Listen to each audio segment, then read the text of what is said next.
민주노총 민주일반연맹 평택안성 지역노동조합에서 위원장을 맡고 있는 김기홍이라고 합니다.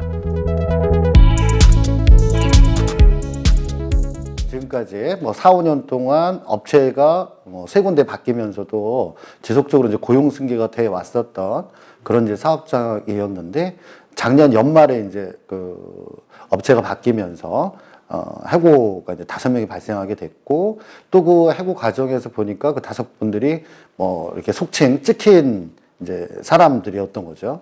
용역회사에서. 그래서 이제 5명이 이제 해고가 됐는데, 면면을 다 보니까, 한 분은 최고 고참이시고, 여기 이제 평택항에 컨테이너 이제 부두가 만들어질 때부터, 장비 기사들도 이제 교육을 하시고, 그랬던 분인데, 이번에 좀 해고가 됐고, 또 이제 출산한 지 한 달밖에 안 된 그런 이제, 둘째를 본 그런 가장도 이번에 또, 해고가 됐고요.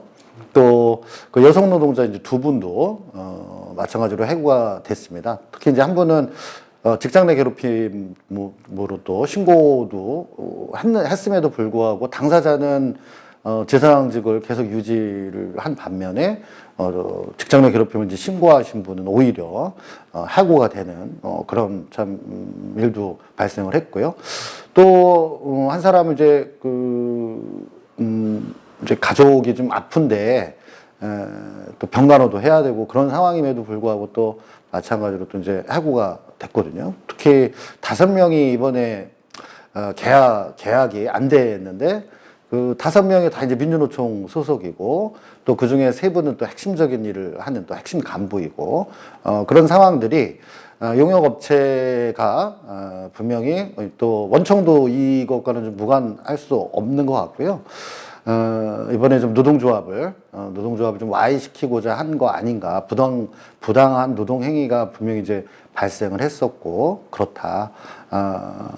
그런 점에서 당연히 우리 지역노동조합에서 당연히 이제 연대를 할 수밖에 없었고요. 특히, 작년에 있었던 이제 고 이선호님 이제 산재 사망 사고가 발생을 했었던 그런 이제 평택항이었었고, 당시에도 산재 사망 사고의 가장 큰 직접적인 원인 중에 하나가 이런 불안정한 고용 문제였었거든요.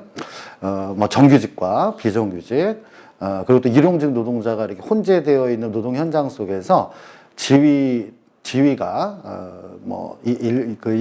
현장 일선에서는 일관되게 어떤 작업 지시가 이루어지지 않고, 또 안전과 관련해서도 마찬가지로 일관된 어떤 안전관리 시스템이 존재하지 않는 그런 구조들로 인해서 산재 사망 사고가 발생을 했는데, 이러한 어떤 비정규직의 문제, 또 일회용품처럼 언제든지 쓰고 버리는 그러한 현장 속에서는 또 다른 제2, 제3의 산재 사망 사고가 거듭될 수밖에 없는 그러한 구조적인 문제들, 이런 부분들을 저는 이게 비단 민주노총의 노동조합에 소속되어 있는 조합원들의 문제만이 아니라 항 전체에 일하고 있는 노동자들의 어떤 안전의 문제, 또 고용의 문제들이 다 연결되어 있는 되게 중요한 문제다라고 생각하고 있습니다. 작년에 우리 잘 아시다시피 평택항에서는 또 다른 비정규직 노동자였던 고 이선호님의 사망 사고가 있었습니다. 지역에 이제 끊임없이 산재 사망 사고들이 우리 평택에서 발생을 했었습니다. 근데 이제 그런 문제와 관련해서 좀 구조적인 문제들을 좀 해결을 해야 되는데, 사실 이제 그동안은 언론을 통해서만 확인을 했었거든요. 그리고 이제 직접적으로 그 연계가 되지 않았었고 그랬었는데, 이번 같은 경우는 아버님 통해서 연결이 돼서 또 시작을 하게 됐고, 특히 이제 아버님께서 어찌됐든 간에 그 노동 문제를 이렇게 정의당이 잘 해결할 수 있는 당이다라고 믿고 정의당에 연락을 하셔서 처음에 이제 아버님을 찾아뵙게 됐었고, 또 아버님께서 이게 이제 꼭 고 이선호님만의 문제가 아니라 이 땅의 비정규직 노동자들의 전체 문제다라는 그러한 문제의식을 갖고 계셨었기 때문에, 이 아버님하고 함께 하면서 정말 어떤 우리 지역 내에서 평택항에서의 어떤 구조적인 산재 사망 사고의 문제들을 해결해 내 나가야 되겠다라는 그런 마음, 그런 것들이 되게 강했었고요. 또 우리 평택한성 지역노동조합 이제 조합원들이 또 연대 활동들을 되게 좀 열심히 그런 또 하는 그런 풍토들이 있고, 그렇습니다. 그래서 사실은 저는 이제 우리 지역노동조합의 사무실이 안중백병원이다 이런 마음으로 접근을 했었고, 또 우리 지역노조 조합원들께도 이제 그런 말씀들을 좀 드렸었고요. 그것은 고 이선호님의 이 문제만이 아니라 내 가족 또 우리 이웃들의 문제, 또 나에게도 언제든지 닥칠 수 있는 문제다라는 측면에서 함께 하려고 이제 노력을 해왔었습니다.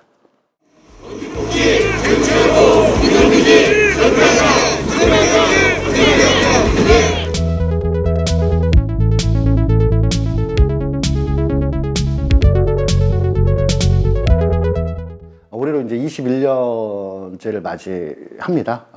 처음 이제 평택안성 지역 노동조합이 이제 태동했었던 거는 전국에 지역 일반 노조 운동들이 있었는데, 큰 산업별 노동조합에 들어가지 못하는, 포괄되지 못하는 그러한 미조직된 노동자들을 조직하는 거에 초점을 두고 시작을 했었고요. 그래서 주로 중소영세 사업장들, 조합원들이 10여 명이나 6명, 4명 이런 사업장들을 지역노조의 틀 속에 담아서 노동운동을 해나가자라는 취지에서 시작된 노동조합 운동이었습니다.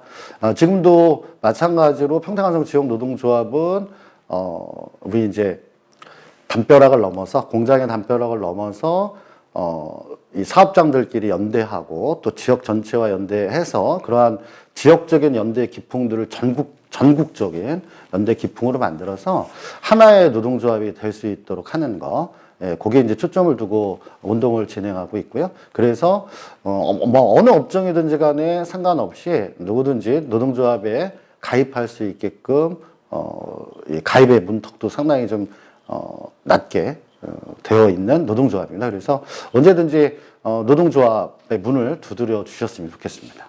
그 노동조합 문을 두드리기가 되게 힘든 것 중에 가장 큰 이유 중에 하나는, 우리나라 이제 노동시장 자체가 이중 노동시장이 돼 있고, 또 비정규직 그 문제가 대단히 좀 심각한 어떤 상황이라는 점이 또 노동조합 조직률에도 대단히 밀접한 연관관계를 맺고 있거든요. 사실은 우리 지금 평택항을 봐도 알 수 있듯이 이게 이제 1년 단위 계약을 하고 있고, 또 임금 수준도 250만 원 정도, 월 250만 원 정도 수준이기 때문에 언제든지 옮겨갈 수 있는 구조, 조금이라도 더 주면 이런 구조, 그리고 또 언제 해고될지 모르는 그런 상황들, 이런 것들이 사실 또 비정규직 노동자들의 노동조합 가입률이 1%도 채 되지 않는 그런 어떤 현실을 계속 만들어 나가고 있는 측면도 있고요. 그러다 보니까 사실은 고용이 대단히 불안하기 때문에, 고용이 불안한 노동자들이 사실은 노동조합의 문을 두드리기가 상당히 어렵습니다. 노동조합에 가입했을 때 오히려 불이익을 당하지 않을까, 내가 해고되지 않을까 하는 것들도 대단히 좀 심하고요. 그리고 1년 고용이 어떻게 될지도 모르는데 굳이 노동조합을 가입해 하는 그런 것들도 분명히 존재하거든요. 그런데 이제 실제로 노동조합에 가입을 하시게 되면 노동조합이 또 고용을 지켜드리는 측면이 대단히 강합니다. 또 현실적으로도 그런 일들이 대단히 많고요.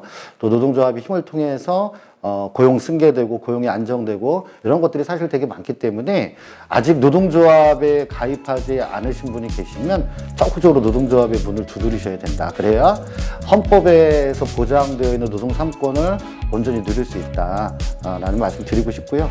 그리고 또 우리나라에는 5인 미만 사업장에 대한 차별이 너무 많은데, 법적으로도 이런 것들이 반드시 시정이 돼야 된다. 그래야 5인 이하 사업장에 계신 분들도 노동조합 온전한 어떤 근로기준법이라든지 노조법이라든지 이런 것들을 온전히 누릴 수 있다. 그런 측면에서 법 개정 투쟁이라든지 운동도 대단히 중요하다고 생각합니다.